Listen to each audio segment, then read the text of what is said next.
ಬಂಧುಗಳೇ ನಮಸ್ಕಾರ, ಹೇಗಿದ್ರೆ ನೀವೆಲ್ಲರೂ? ನಾನು ಸುಬ್ರಹ್ಮಣ್ಯ ಎಸ್ ಹಂಡಿಗೆ. ಬಂಧುಗಳೇ, ಪಂಚರಾಜ್ಯ ಅಂದ್ರೆ 4 ರಾಜ್ಯ, 1 ಕೇಂದ್ರಾಡಳಿತ ಪ್ರದೇಶ ಚುನಾವಣೆ ಮುಕ್ತಾಯ ಆಗಿದೆ.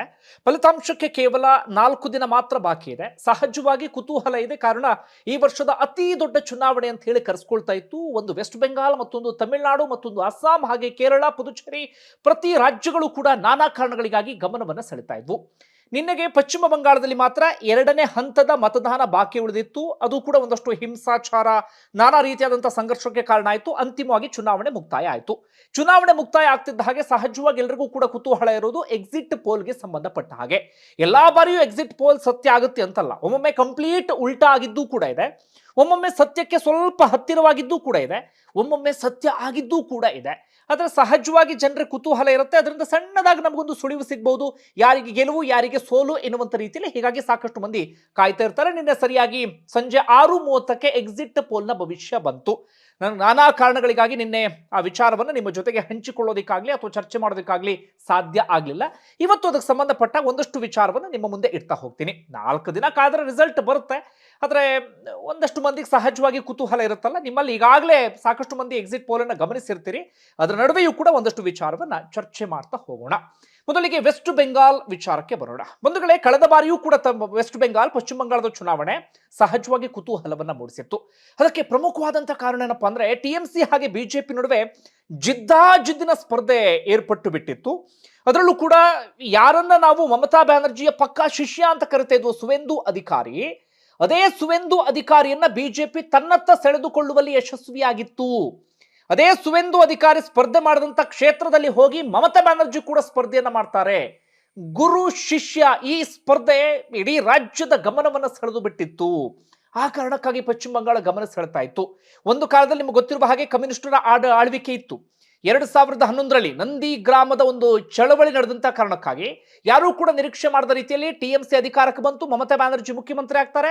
ಅದಾದ ಬಳಿಕ ನಿರಂತರವಾಗಿ ಅವರೇ ಅಲ್ಲಿ ಅಧಿಕಾರವನ್ನು ಹಿಡಿತಾ ಬಂದಿದ್ರು. ಆದರೆ ಕಳೆದ ಬಾರಿ ಬಿಜೆಪಿ ನಾವು ಈ ಬಾರಿ ಅಲ್ಲಿ ಅಧಿಕಾರವನ್ನ ಬದಲಾಯಿಸ್ತೀವಿ ಅಂತ ಹೊರಟು ಬಿಟ್ಟಿದ್ರು. ಅದರಲ್ಲೂ ಕೂಡ ಮಮತಾ ಬ್ಯಾನರ್ಜಿಯ ಪಕ್ಕಾ ಶಿಷ್ಯ ಸುವೇಂದು ಅಧಿಕಾರಿಯನ್ನ ಸೆಳೆದುಕೊಂಡು ಬಿಟ್ಟಿದ್ರು.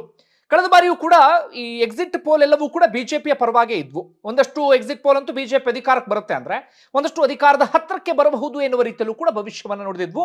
ಆದರೆ ಕಳೆದ ಬಾರಿ ಬಿಜೆಪಿ ಅಧಿಕಾರಕ್ಕೆ ಬರೋದಕ್ಕೆ ಸಾಧ್ಯ ಆಗಲಿಲ್ಲ.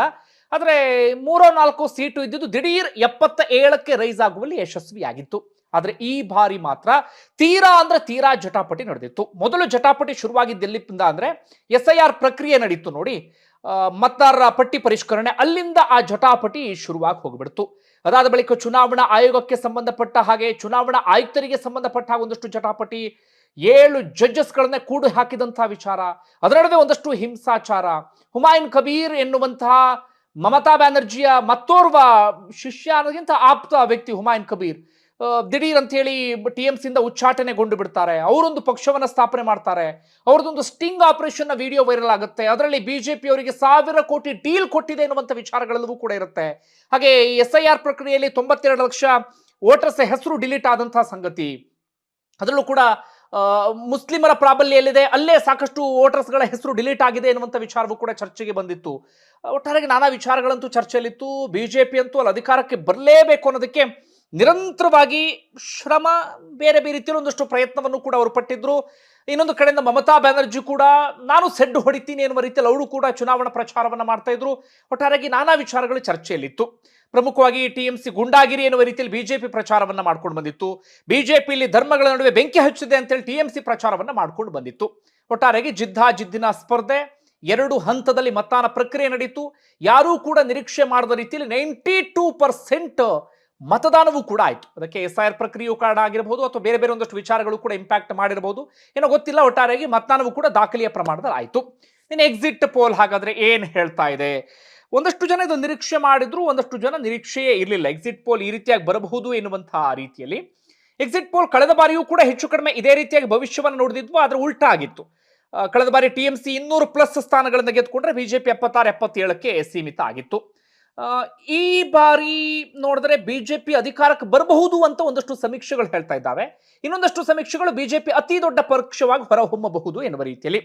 ಪಶ್ಚಿಮ ಬಂಗಾಳದಲ್ಲಿ ಒಟ್ಟಿರೋದು 294 ಸ್ಥಾನ. ಅಲ್ಲಿ ಅಧಿಕಾರಕ್ಕೆ ಬರೋದಕ್ಕೆ 148 ಸ್ಥಾನ ಬೇಕು ಸರಳ ಬಹುಮತಕ್ಕೆ. ಈಗ ಸಮೀಕ್ಷೆಗಳು ನೋಡ್ತಾ ಇದ್ದೀರಿ ನೀವು, ಅದರಲ್ಲಿ ಮ್ಯಾಟ್ರಿಸ್ ಹೇಳ್ತಾ ಇದೆ TMC 125, 140, 148 ಬೇಕಿತ್ತು, ಸಾಧ್ಯ ಆಗಲ್ಲ ಅಂತ ಹೇಳಿ. ಬಿಜೆಪಿ 146ರಿಂದ 161 ಅಂತ ಹೇಳ್ತಿದ್ದಾರೆ. ಲೆಫ್ಟ್ ಒಂದು ಟೈಮಲ್ಲಿ ಅಧಿಕಾರದಲ್ಲಿದ್ದರು, 0 ಅಂತೆ. ಕಾಂಗ್ರೆಸ್ ಒಂದು ಕಾಲದಲ್ಲಿ ತಕ್ಕ ಮಟ್ಟಿಗಿನ ಪ್ರಾಬಲ್ಯ ಹೊಂದಿತ್ತು, ಅವರು 0 ಅಂತೆ. ಅದರ್ಸ್ 6ರಿಂದ 10. ಅದರ್ಸ್ ಅಂದ್ರೆ ಈ ಹುಮಾಯೂನ್ ಕಬೀರ್ ಪಕ್ಷ, ಅಸದುದ್ದೀನ್ ಒವೈಸಿಯ ಪಕ್ಷ, ಈಗ ಒಂದು ಸಣ್ಣ ಪುಟ್ಟ ಪಕ್ಷಗಳು ಕೂಡ ಇದ್ದಾವೆ. ಪಿ ಮಾರ್ಕ್ ಹೇಳ್ತಾ ಇದೆ TMC ಅಬ್ಬಬ್ಬ ಅಂದ್ರೆ 138 ಹೆಚ್ಚಂದ್ರೆ ಗೆಲ್ಲಬಹುದು ಅಂತ. ಬಿಜೆಪಿ 175 ಅಧಿಕಾರಕ್ಕೆ ಬರುತ್ತೆ ಎನ್ನುವ ರೀತಿಯಲ್ಲಿ. ಹಾಗೆ ಪೀಪಲ್ಸ್ ಪಲ್ಸ್ ಅಂತೂ TMC ಕೊಟ್ಟಿದ್ದಾರೆ, ಅವರು 187 ಅಂತ ಹೇಳ್ತಿದ್ದಾರೆ ಅವರು. ಬಿಜೆಪಿ 110ಕ್ಕೆ ಸೀಮಿತ ಆಗಬಹುದು ಎನ್ನುವಂಥ ರೀತಿಯಲ್ಲಿ. ಕಾಂಗ್ರೆಸ್ಗೆ ಒಂದು 3 ಕೊಟ್ಟಿದ್ದಾರೆ ಅವರು. ಪೋಲ್ ಡೈರಿ ಹೇಳ್ತಿದ್ದಾರೆ TMC 127ಕ್ಕೆ ಸೀಮಿತ ಆಗುತ್ತೆ ಅಂತ. ಬಿಜೆಪಿ 171ಕ್ಕೆ ಹೋಗ್ಬೋದು ಅಂತ. ಕಾಂಗ್ರೆಸ್ಗೆ ಒಂದು 5 ಕೊಟ್ಟಿದ್ದಾರೆ. ಹಾಗೆ JVC ಹೇಳ್ತಾ ಇದೆ TMC ಅಧಿಕಾರಕ್ಕೆ 152 ಕೊಟ್ಟಿದ್ದಾರೆ. ಈಗ ಬಿಜೆಪಿಗೆ 159ರವರೆಗೆ ಕೊಟ್ಟಿದ್ದಾರೆ. ಅವ್ರದ್ದು ಆ ರೀತಿಯಾಗಿದೆ. ಇನ್ನು ಜನ್ಮತ್ ಪೋಲ್ಸ್ ಅಂತ ಹೇಳಿ ಅವರಂತೂ TMC ಹೈಯೆಸ್ಟ್ 205 ಕೊಟ್ಟಿದ್ದಾರೆ, ಬಿಜೆಪಿಗೆ 90 ಕೊಟ್ಟಿದ್ದಾರೆ. ಇದು ನೋಡ್ತಾ ಇದ್ರೆ ನಿಮಗೆ ಮ್ಯಾಟ್ರಿಸು ಬಿಜೆಪಿಗೆ, P Marq BJP, Poll Diary BJP, JVC BJP, ಇನ್ನೊಂದು 2 ಯಾವುದು ಪೀಪಲ್ ಪಲ್ಸ್ TMC, ಅದೇ ರೀತಿಯಾಗಿ JVC ಆ ಕಡೆ ಇದ್ದಾರೆ, ಜನ್ಮತ್ ಪೋಲ್ಸ್ TMC ಇದ್ದಾರೆ. ಈಗ ಒಂದು ರೀತಿಯಲ್ಲಿ ಬಿಜೆಪಿ ಪರವಾಗಿ ಜಾಸ್ತಿ ಸಮೀಕ್ಷೆಗಳಿದ್ದಾವೆ, TMC ಪರವಾಗಿ ಒಂದಷ್ಟು ಸಮೀಕ್ಷೆಗಳಿದ್ದಾವೆ. ಈಗ ಗೊತ್ತಿಲ್ಲ ಯಾವುದನ್ನು ನಂಬಬೇಕು ಯಾವುದನ್ನು ಬಿಡಬೇಕು ಎನ್ನುವಂಥ ರೀತಿಯಲ್ಲಿ. ಇನ್ನೊಂದು ಸಮೀಕ್ಷೆಗಳು ಹೇಳಿದ ಪ್ರಕಾರವಾಗಿ ಬಿಜೆಪಿ ಅಧಿಕಾರಕ್ಕೆ ಬಂದರೆ ಅಚ್ಚರಿಯ ಅಂದರೆ ತೀರಾ ಅಚ್ಚರಿ ಅಂತ ಅನಿಸೋದಿಲ್ಲ. ಅಷ್ಟರ ಮಟ್ಟಿಗೆ ಅವ್ರದ್ದು ಎಲ್ಲ ರೀತಿಯಾದಂಥ ಪ್ರಯತ್ನವೂ ಕೂಡ ಇತ್ತು. ಒಂದಷ್ಟು ಮಂದಿ ಅದನ್ನು ಪಾಸಿಟಿವ್ ಆಗಿ ತೆಗೆದುಕೊಳ್ತಾರೆ, ಒಂದಷ್ಟು ಮಂದಿ ನೆಗೆಟಿವ್ ಆಗಿ ಕೂಡ ತೆಗೆದುಕೊಳ್ತಾರೆ. ಅವರು ಸಾಕಷ್ಟು ಪ್ರಯತ್ನವನ್ನು ಹಾಕಿದ್ರು. ಯಾಕಂದರೆ ಬಿಜೆಪಿ ಚುನಾವಣೆ ಅಂತ ಬಂದಾಗ ತುಂಬ ಆಕ್ಟಿವ್ ಆಗಿ ಕೆಲಸವನ್ನು ಮಾಡುತ್ತೆ. ಎಲ್ಲ ಪಕ್ಷಗಳಿಗೆ ಹೋಲಿಸ್ಕೊಂಡ್ರೆ ಅವ್ರು ತುಂಬ ಎಲೆಕ್ಷನ್ಗೆ ವರ್ಕ್ ಮಾಡ್ತಾರೆ. ಅವರು ಈಗ ಪಂಚರಾಜ್ಯ ಆಯ್ತಾ, ನೆಕ್ಸ್ಟ್ ಎಲೆಕ್ಷನ್ ಮೇಲೆ ಅವ್ರು ಕಣ್ಣಿಡ್ತಾರೆ. ಅದಾದ ಬಳಿಕ ಇನ್ನೊಂದು ಎಲೆಕ್ಷನ್ ಮೇಲೆ ಅವ್ರು ಕಣ್ಣಿಡ್ತಾರೆ. ನಿರಂತರವಾಗಿ ಚುನಾವಣೆಗೆ ಪ್ರಯತ್ನವನ್ನು ನಡೆಸ್ತಾನೆ ಇರ್ತಾರೆ, ಚುನಾವಣೆಯನ್ನು ನಡೆಸ್ತಾನೆ ಇರ್ತಾರೆ ಅವ್ರು ನಿರಂತರವಾಗಿ. ಹೀಗಾಗಿ ಅವ್ರು ಬಂದರೂ ಕೂಡ ಅಚ್ಚರಿ ಇಲ್ಲ. ಇದು ವೆಸ್ಟ್ ಬೆಂಗಾಲ್ನ ವಿಚಾರ. ಈಗ ತಮಿಳುನಾಡಿನ ಕಡೆಗೆ ಹೋಗೋಣ. ತಮಿಳುನಾಡು ಯಾಕೆ ಕುತೂಹಲ? ಒಂದು ವೇಳೆ ನಿಮ್ಮೆಲ್ಲರಿಗೂ ಕೂಡ ಗೊತ್ತಿರುವಾಗ ಒಂದು ಕಾಲದಲ್ಲಿ DMK ಮತ್ತು ADMK ನಡುವೆ ದೊಡ್ಡ ಮಟ್ಟಿಗಿನ ಪೈಪೋಟಿ ಇತ್ತು. ಆದರೆ ಜಯಲಲಿತಾ ವಿಧಿವಶರಾದ ಬಳಿಕ ADMK ತುಂಬ ಸೊರಗು ಹೋಗ್ಬಿಡುತ್ತೆ. ಅಲ್ಲಿ ಏನಾಗ್ತಿತ್ತು ಅಂದರೆ ಒಮ್ಮೆ DMK ಬಂದರೆ ಮತ್ತೆ ಒಮ್ಮೆ ADMK ಬರ್ತಾ ಇತ್ತು. ಆದರೆ ADMK ಸೊರಗು ಹೋಗ್ಬಿಡ್ತು. ಒಂದು ಕಡೆ ಪನ್ನೀರ್ ಸೆಲ್ವಂ, ಮತ್ತೊಂದು ಕಡೆ ಪಳನಿಸ್ವಾಮಿ, ಮತ್ತೊಂದು ಕಡೆಯಿಂದ ಶಶಿಕಲಾ, ಅವ್ರ ನಡುವೆ ಒಂದಷ್ಟು ಜಿದ್ದಾಜಿದ್ದಿ ಎಲ್ಲವೂ ಕೂಡ ಆಗಿ ಓರ್ವ ಪ್ರಮುಖ ನಾಯಕ DMK ಕಡೆಗೆ ಬಂದ್ಬಿಟ್ರು. ಅಂಥದ್ದೆಲ್ಲವೂ ಕೂಡ ಆಗಿತ್ತು. ಆದರೆ ಇತ್ತೀಚೆಗೆ ಬಿಜೆಪಿ ಕೂಡ ಮೈತ್ರಿಯನ್ನು ಕಳೆದುಕೊಂಡಿತ್ತು. ಅಣ್ಣಾಮಲೈ ಏನೋ ಬೇರೆ ನಿರ್ಧಾರವನ್ನು ತೆಗೆದುಕೊಂಡು ಬಿಟ್ಟಿದ್ರು. ಅದಾದ ಬಳಿಕ ADMK ಜೊತೆಗೆ ಮೈತ್ರಿಯನ್ನು ಬಿಜೆಪಿ ಕೂಡ ಮಾಡ್ಕೊಳ್ಳುತ್ತೆ. ಆದರೆ ಇತ್ತೀಚೆಗೆ ADMK ಸ್ವಲ್ಪ ಮಟ್ಟಿಗೆ ಸ್ಟ್ರಾಂಗ್ ಆಗುವಲ್ಲಿ ಯಶಸ್ವಿಯಾಗಿತ್ತು. ಮತ್ತೊಮ್ಮೆ ಅವರ ಕಾರ್ಯಕರ್ತರು ಆಕ್ಟಿವ್ ಆಗಿದ್ರು, ಮತ್ತೊಮ್ಮೆ ಕೆಲಸ ಮಾಡೋದಕ್ಕೆ ಶುರು ಮಾಡ್ಕೊಂಡಿದ್ರು. ಹೀಗಾಗಿ ADMK ತಕ್ಕ ಮಟ್ಟಿಗೆ ಪೈಪೋಟಿ ಕೊಡುವ ಹಂತದವರೆಗೆ ಬಂದಿತ್ತು. ಆದರೆ ಕೊನೆಗೆ ಏನಾಗ್ಬಿಡ್ತು ಅಂದರೆ DMK ಪೈಪೋಟಿ ಎಲ್ಲ TVK ವಿಜಯ್ ಹಾಗೆ DMK ನಡುವೆ ಪೈಪೋಟಿ ಎನ್ನುವ ಹಂತದವರೆಗೂ ಕೂಡ ಬಂದಿತ್ತು. ಒಟ್ಟಾರೆಗೆ ತ್ರಿಕೋನ ಸ್ಪರ್ಧೆ ಅಂತ ಕರೆಸ್ಕೊಳ್ತಾ ಇತ್ತು. TVK ವಿಜಯ್ ಯಾರ ವೋಟನ್ನು ಕದಿಬಹುದು, ಯಾರ ವೋಟ್ಗೆ ಸಮಸ್ಯೆ ಮಾಡಬಹುದು, ಇಂಥ ಒಂದಷ್ಟು ಚರ್ಚೆಗಳೆಲ್ಲವೂ ಕೂಡ ನಡೀತಾ ಇತ್ತು. ಹಿಂದಿನ ಚರ್ಚೆ ಎಲ್ಲವನ್ನು ಕೂಡ ನೀವು ಗಮನಿಸಿದ್ರಿ. ಈಗ ಸಮೀಕ್ಷೆ ಏನು ಹೇಳುತ್ತೆ ಅಂತ ಗಮನಿಸೋಣ. ಭಾಳ ಇಂಟ್ರೆಸ್ಟಿಂಗ್ ಅನಿಸಿದಂದ್ರೆ ನಮಗೆ ಆಕ್ಸಿಸ್ ಮೈ ಇಂಡಿಯಾದ ಸಮೀಕ್ಷೆ. ಪ್ರದೀಪ್ ಗುಪ್ತಾ ಅಂತ ಹೇಳೋರು ಭಾಳ ಫೇಮಸ್ ಈ ಸಮೀಕ್ಷೆ ವಿಚಾರದಲ್ಲಿ. ಅವರು ಏನು ಮಾಡಿದ್ದಾರೆ ಅಂದರೆ TVKಗೆ ನಿಮಗೆ ತಮಿಳುನಾಡಲ್ಲಿ 234, ಸರಳ ಬಹುಮತಕ್ಕೆ 118 ಅಲ್ಲ.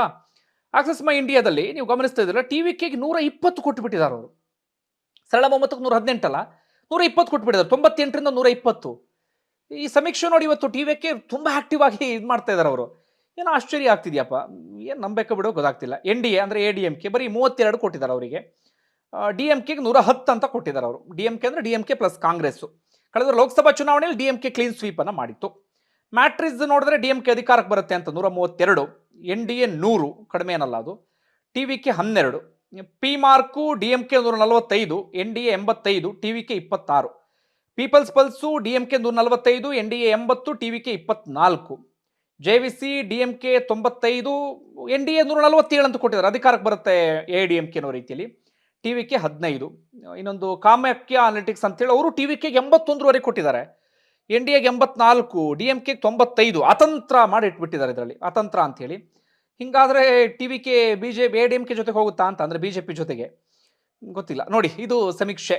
ಇದಕ್ಕೆ ಸಂಬಂಧಪಟ್ಟಾಗೆ ನೀವೇ ವಿಶ್ಲೇಷಣೆ ಮಾಡಬೇಕು. ಆಕ್ಸಿಸ್ ಮೈ ಇಂಡಿಯಾ ಕಾಮಾಖ್ಯ ಪ್ರಕಾರ TVK ಒಳ್ಳೆ ಗೆದ್ಕೊಳ್ಳುತ್ತೆ ಅಂತ. ಇನ್ನು ಮ್ಯಾಟ್ರಿಸು, ಪಿ ಮಾರ್ಕು, ಪೀಪಲ್ ಪಲ್ಸ್ ಎಲ್ಲ DMK, JVC ಒಂದು ADMK ಕೊಟ್ಟಿದ್ದಾರೆ. ತಮಿಳುನಾಡು 2 ಕುತೂಹಲ ಇದ್ದಂಥ ರಾಜ್ಯ.